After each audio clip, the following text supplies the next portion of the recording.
రాజ్యసభకు నలుగురు బీసీలను పంపిన ఏకైక ముఖ్యమంత్రి వైఎస్ జగన్మోహన్రెడ్డి అని రాజ్యసభ సభ్యులు బీదా మస్తాన్రావు కొనియాడారు.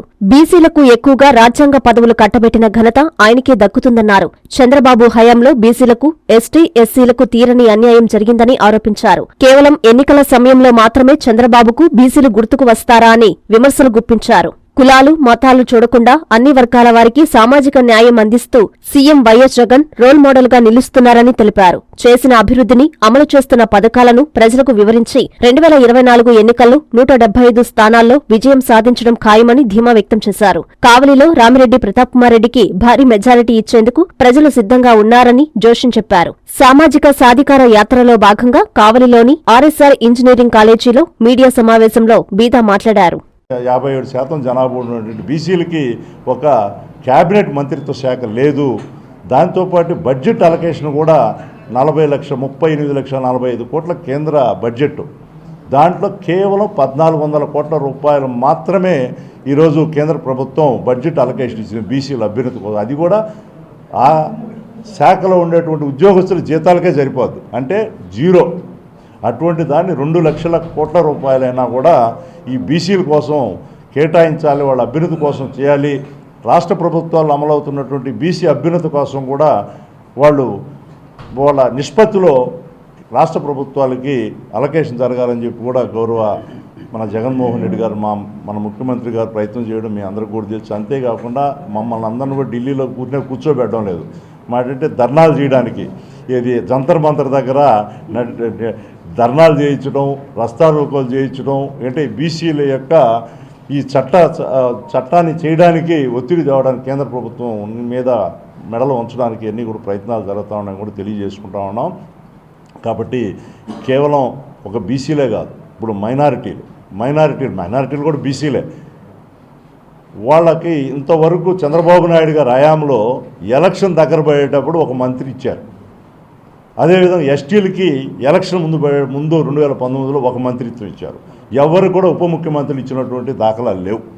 ఈరోజు గౌరవ ముఖ్యమంత్రి గారు శ్రీ జగన్మోహన్ రెడ్డి గారు 5 ఉప ముఖ్యమంత్రులు ఇస్తే 4 ఎస్సీ, ఎస్టీ, మైనారిటీ, అదేవిధంగా బీసీలకు ఇవ్వడంతో పాటు శాసనసభ స్పీకర్ శ్రీ తమ్మినేని సీతారాం గారు ఒక బీసీ, అదేవిధంగా మోసస్ రాజు గారు కౌన్సిల్ చైర్మన్గా ఆయన ఒక ఎస్సీ, అదేవిధంగా మహిళా మన డిప్యూటీ చైర్మన్ కౌన్సిల్గా మైనార్టీ నాయకురాలు కనియా గారికి కూడా ఇవ్వడం జరిగింది.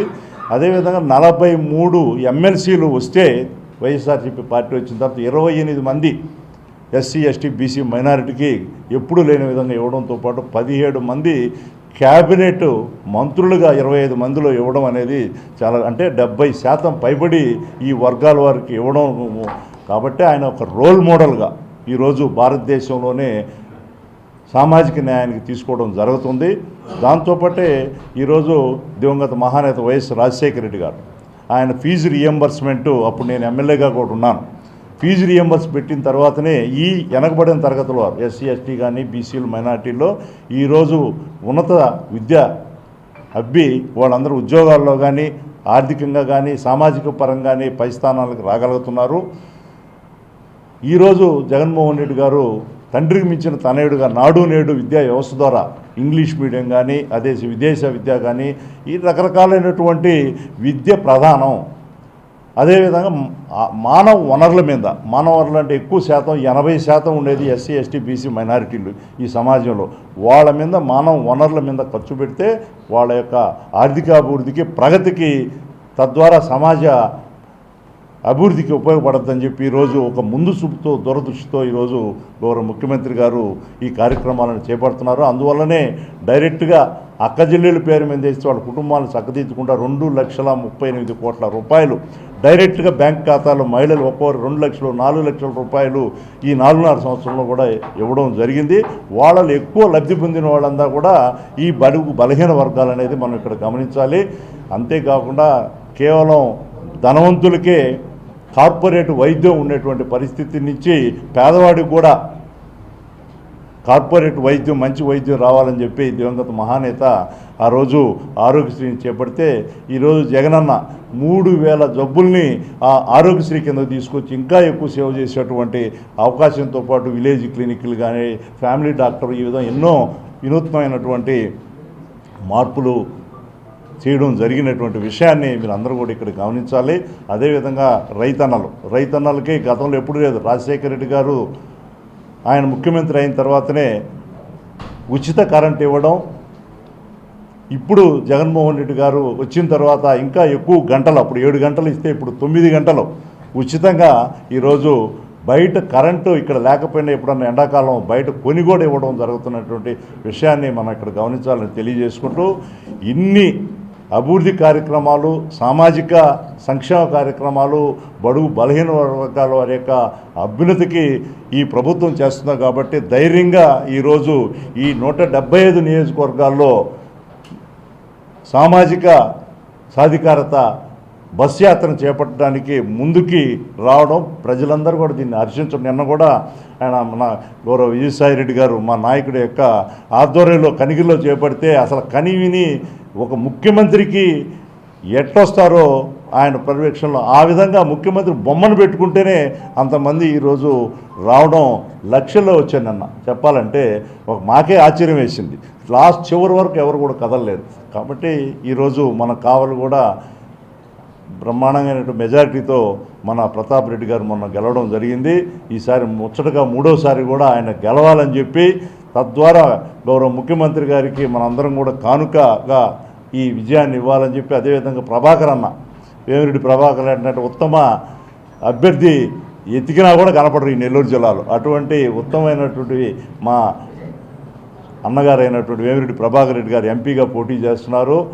ఎంపీగా ప్రభాకర్ అన్నని, అదేవిధంగా మన ప్రతాప్ రెడ్డి గారిని ఎమ్మెల్యే గెలిస్తే అదే మనం జగనన్నకి ఇంత మంచి చేసినట్టు జగనన్నకి ఇచ్చే కానుకని అందరికి కూడా తెలియజేసుకుంటూ, అదిగాక మా పార్లమెంటు నాయకులు విజయసాయిరెడ్డి గారు ఈ జిల్లావాసి, ఆయన పర్యవేక్షణలో ఈ 5 జిల్లాలు తిరుపతి కానీ, నెల్లూరు, అదేవిధంగా పల్నాడు, బాపట్ల, ప్రకాశం జిల్లాలో ఆయన బాధ్యతలతో నడుస్తుంది కాబట్టి ఈ వాసి కాబట్టి ఈ విధంగా అందరం కూడా ఆయనకి సహకరిస్తానికి మేము అందరం కూడా ఎంతో ఉత్సాహం ఉన్నాం.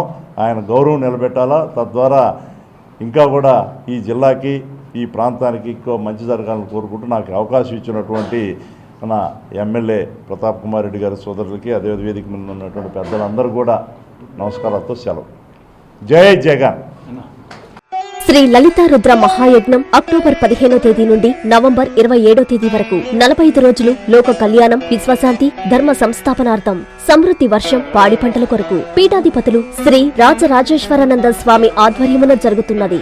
సకల శుభాలు కలిగించే ఈ లలితా రుద్ర మహాయజ్ఞములో పాల్గొని ఆయురారోగ్యం, ఉన్నత చదువులు, ఉద్యోగం, పదవులు, నవగ్రహ దోష నివారణ, సకల సంకల్ప కార్యసిద్ధి, వ్యాపారాభివృద్ధి, అన్యోన్య దాంపత్యం, శత్రు నివారణ, వివాహం, సంతానం పొందుటకు అందరూ ఉభయదాతలుగా పాల్గొనుటకు సంప్రదించవలసిన సెల్ నంబర్ 9848088925.